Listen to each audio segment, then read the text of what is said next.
इस वीडियो को देखने और सुनने वालों को मुनीब आरिफ का सलाम।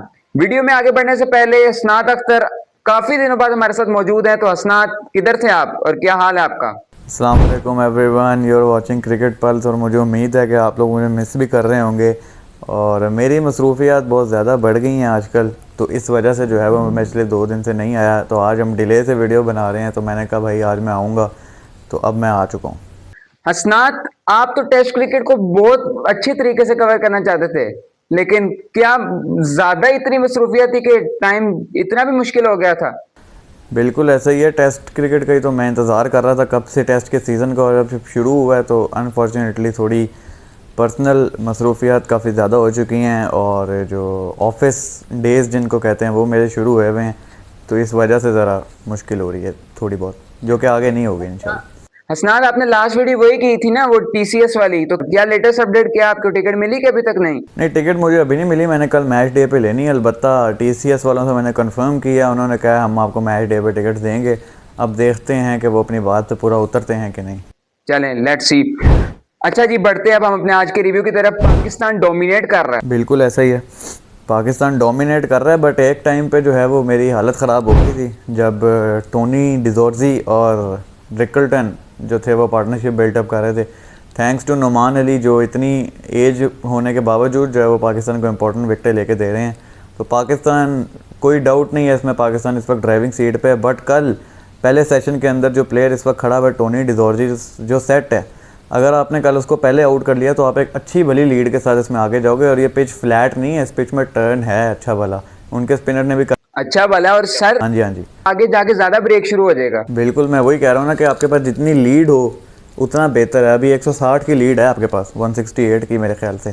तो बहुत आपको ज़रूरत है इस लीड की। और जो टोनी डिजोर्जी खड़े हैं, अगर आप उनको आउट कर दें, नीचे पे टेल है। और जो मुथु सैमी खड़े हैं साथ, वो भी अच्छी बैटिंग कर लेते हैं। तो विकेट्स लेना बहुत इंपॉर्टेंट है यहाँ पे। और पाकिस्तान ने जो 2 फ्रंट लाइन पेसर खिला दिए ना, वो मुझे समझ नहीं है क्यों खिलाएं, क्योंकि पेसर्स के लिए कुछ नहीं है इतना इस विकेट में। नहीं, हसन अली के थोड़ा रिवर्स से फायदा तो हो सकता है। हसन अली की बॉलिंग का फ़ायदा हुआ, बहुत अनलकी रहे आज हसन अली। जब वो पहला ओवर करवा रहे थे जिसमें उनको 2 चौके लगे, पहला ओवर था या पता नहीं कौन सा ओवर था, 2 चौके लेकिन उनको लगे जो एज से निकल के गए थे, स्लिप और कीपर के बीच में थे। एक स्लिप और दूसरे फील्डर के बीच में से निकला, एक कीपर और स्लिप के बीच में से निकला। और कीपर और स्लिप वाले जो उनसे बीच में से निकला, मैं उस पर ये सोच रहा था कि यार आपको किसी को तो एफर्ट करनी चाहिए थी कि बॉल की तरफ जंप करे, शायद चौका ही रुक जाता या शायद कैच ही हो जाता। लेकिन हसन अली काफ़ी अनलकी रहे, उन्होंने बॉलिंग तो अच्छी की। लेकिन मैं कह रहा हूँ क्योंकि स्पिन ज़्यादा था विकेट में, तो आप अबरार को भी साथ में खिला सकते थे। लेकिन जो भी है अच्छा है। वही मैंने कल बात कर रहा था। अच्छा सुना था, हसन अली ने एक्शन क्यों चेंज किया हुआ था? उसमें कोई खास वजह, कोई कोई खबर मिली आपको? वो बैट्समैन को मैंने टिकटॉक पे क्लिप्स देखी हैं, और वो बैट्समैन को मेरे ख्याल से कोई कंफ्यूज करने के लिए कुछ वो बाजू जो है वो पीछे से लेके आया था, पता नहीं कुछ ऐसे ही किया था। लेकिन उसका फ़ायदा होते होते रह गया, क्योंकि एज तो निकला था उस बॉल पे भी, और उसी पे दूसरा चौका पड़ा था। तो वही मैंने पहले भी कहा, अनलकी रहे हैं हसन अली। और टेस्ट मैचेस में अच्छी बॉलिंग करते हैं हमेशा, और मैं चाहूँगा कि इस टेस्ट मैच में वो आगे आएँ और विकेट्स लें पाकिस्तान के लिए। अच्छा स्नात, पाकिस्तान 378 पर आउट हुआ, क्या ये वैलिड या सूटेबल टोटल था कि रन शॉर्ट थे? टोटल तो ठीक था, लेकिन पाकिस्तान को जिस टोटल तक पहुंचना चाहिए था ना, इतना अच्छा स्टार्ट लेने के बाद, ये वो नहीं था। क्योंकि आप देखो जो 3 विकेटें गिरी स्टार्ट में, जो 3 विकेटें गिरी उनमें से पहली विकेट अब्दुल्ला शफीक की थी जो शुरू में ही हो गई। उसके बाद लंबी पार्टनरशिप लगी, उसके बाद इकट्ठे आउट हुए हैं इनके 199 पे ही। इनके 5 आउट जो है उससे 2 आउट भी उनके उसी स्कोर पे हुए थे। और आज भी वही चीज़ रिपीट हुई कि 200 पता नहीं कितने स्कोर पे, उनका 260 पे गालिबन आउट हुआ एक, और उसके बाद उसी ओवर में 2 और आउट हो गए।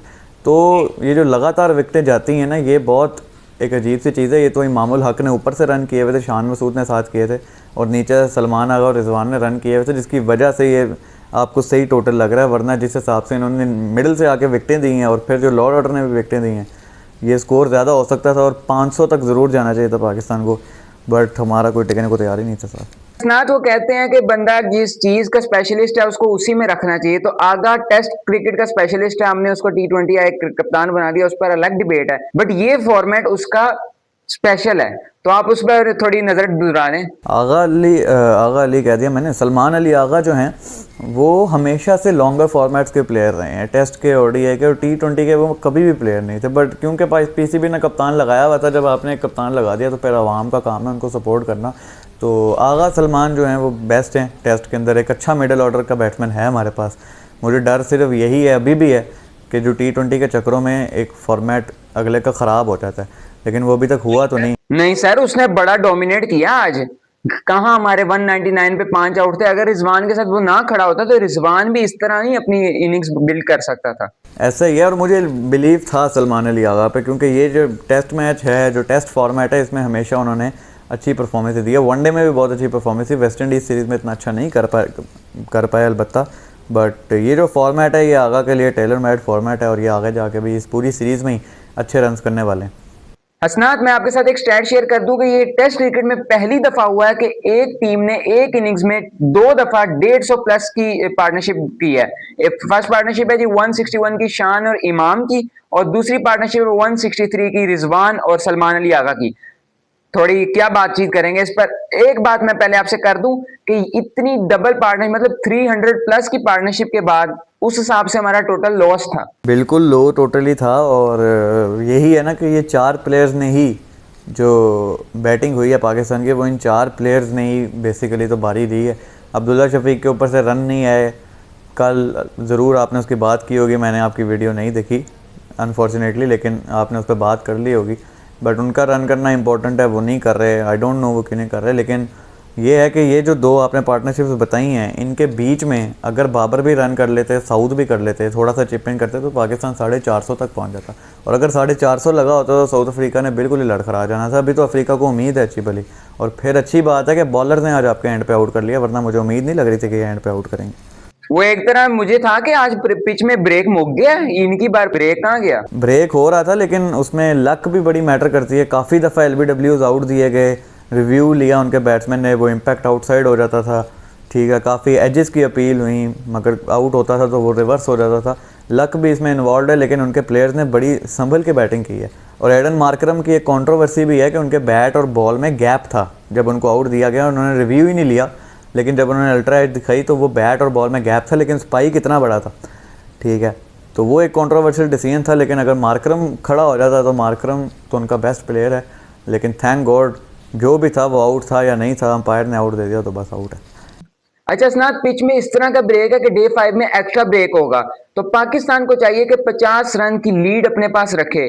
तो इस हिसाब से हमें 300 तक साउथ अफ्रीका को आउट करना है। आपकी नजर में 4 विकेटों के साथ साउथ अफ्रीका और कितना स्कोर कर लेगा? लीड पूरी कर पाएगा कि नहीं कर पाएगा? लीड तो कभी भी पूरी नहीं कर पाएगा। अगर आपने करवा दी तो वो अलग बात है, क्योंकि उनके नीचे बैट्समैन कोई नहीं है। जो एक प्लेयर खड़ा हुआ है वो टोनी डिजोर्जी है, उसके साथ भी कोई प्रॉपर मंजा हुआ प्लेयर नहीं पड़ा हुआ। तो अभी उनका स्कोर कितना है वैसे, ये तो बताएं मुझे। साउथ अफ्रीका का स्कोर फिलहाल 216 पे 6 आउट हैं। तो अच्छी भली अभी उनकी ट्रेल पड़ी हुई है। पाकिस्तान को 100 प्लस लीड लेनी चाहिए अगली इनिंग में, मैं तो ये समझता हूँ, क्योंकि मैं सोचता हूँ, मैं एक बड़ी टीम के प्रोस्पेक्टिव से सोचता हूँ कि अगर कोई और टीम यहाँ पे होती तो वो टिकने ना देती अगले दिन। तो न्यू बॉल भी शायद पाकिस्तान को मिलने वाला होगा अब। तो अभी 67 ओवर्स हुए हैं, मतलब कि आपके 23 ओवर पड़े हैं अभी। थोड़ा सा टाइम है बिल्कुल, लेकिन ये है कि 13 ओवर पड़े हैं, 80 ओवर के पड़े हैं। 13 80 पे मिलना। तो ये इनको मैक्सिमम ऊपर से 50-60 रन ही और बनाने चाहिए मेरे ख्याल से। 100-110 की लीड पाकिस्तान को मिलनी चाहिए, क्योंकि आगे ब्रेक होगा तो हमारे प्लेयर्स का तो पता ही है, स्पिन पे नाचते हैं सारे। तो साउथ भी नहीं चला पहली इनिंग में, वो स्पिन का अच्छा प्लेयर है।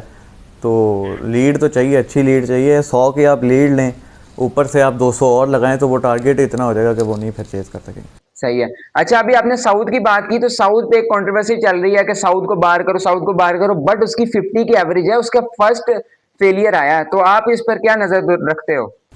ये कौन लोग कह रहे हैं साउथ को बाहर करो? असल में पाकिस्तान के अंदर लोग ना वो मिक्स कर देते हैं, फॉर्मेट मिक्स कर देते हैं। फिर 50 की उसकी एवरेज है, श्रीलंका में जाके उसने 200 मारा था और ये थोड़े से उसके फेलियर्स आए हैं। इससे पहले इसकी 80 की एवरेज होती थी, 90 की एवरेज। तो साउथ को आप बाहर नहीं कर सकते। हाँ, कामरान गुलाम की जगह अगर आपको बनानी है तो फिर वो फिलहाल उनकी जगह बन नहीं रही, लेकिन वो भी अच्छे प्लेयर हैं। लेकिन साउथ को बाहर नहीं आप कर सकते कभी भी। ये पूरी सीरीज़ दो उसको, आगे 10 सीरीज़ दो भाई, उसकी इतनी एवरेज है और वो अच्छा प्लेयर है। पहली इनिंग में आउट हो गया तो क्या हो गया, वो आएगा आगे आपको बताएगा कि स्पिन को कैसे खेलते हैं। अच्छा, एक लास्ट में मैं सवाल करना चाहूंगा। देखें, अभी जिस तरह ब्रेक हो रहा है, हमें विकेट्स मिल गई हैं, बट कहीं ना कहीं हम अबरार को मिस नहीं कर रहे इस मैच में? मैं तो चाहता था अबरार खेल जाए किसी तरीके से, लेकिन इन्होंने खिलाया नहीं। मैं फिर ये समझता हूँ ना कि अगर आपने 2 पेसर्स के साथ जाना था तो फिर आप आमिर जमाल को स्क्वाड में रखते, उसी को खिलाते, ताकि वो एक बैटिंग फैक्टर आपको ऐड करके दे देता। लेकिन आपने खिलाया शाहीन और हसन, इनमें से एक की जगह पे अगर आपने पेसर ही खिलाना था तो वो खुरम शहजाद तो बाहर नहीं बनता, मेरे हिसाब से कभी भी बाहर नहीं बनता। और जहाँ तक आपने बात की अबरार की, तो अबरार को बिल्कुल होना चाहिए था, क्योंकि साजिद नमान के साथ अगर अबरार भी होता तो कमर टूट जानी थी साउथ अफ्रीका की। अच्छा, अबरार होता तो किसकी जगह होता, शाहीन या हसन अली? अबरार देखें, अगर आप एक्सपीरियंस के हिसाब से देखें तो शाहीन को खेलना चाहिए, हसन अली को नहीं खेलना चाहिए। बट आप हसन अली का तो ये लेके चल रहे हो ना कि वो रिवर्स अच्छी करेगा और वो खेल सकता है। कंपटीशन टफ है, लेकिन अगर मुझे खिलाना हो अबरार को तो मैं हसन की जगह खिलाऊँ, क्योंकि शाहीन मेरा मेन बॉलर है और एक चलता आ रहा है काफ़ी सालों से, तो मैं शाहीन के एक्सपीरियंस के साथ जाऊँगा मैं। अच्छा, अब आपके पास 3 पेसर्स हैं स्क्वाड में, शाहीन, हसन और खुरम। अगर आपने एक पेसर सेलेक्ट करना है फॉर दिस मैच जो चल रहा है, क्या किसको सेलेक्ट करोगे? मैं खुरम को करता हूँ। नहीं, अगर इन तीन में से एक करना है मैं तो फिर खुरम को ही करूँगा। मैं भी खुरम को ही कर रहा हूँ। खुरम विकेट टेकर है, खुरम 20-20, 25-25 स्कोर पे 4-4 आउट करते थे अगली टीम के, आपने उसको रखा नहीं हुआ यार, मुझे तो समझ नहीं आती क्यों नहीं रखा। अच्छा स्नात, इधर ही रिव्यू को खत्म करते हैं। आप लोगों को मैं बताता चलूं कि कल स्नात देखने जा रहा है मैच, ग्राउंड से देखेगा डे 3, और होपफुली कि ये वाला जो कल का डे 3 का रिव्यू है वो स्नात ग्राउंड से ही बनाए। तो अभी मुनीब आरिफ और असनात अख्तर को दे इजाजत, फी अमान अल्लाह।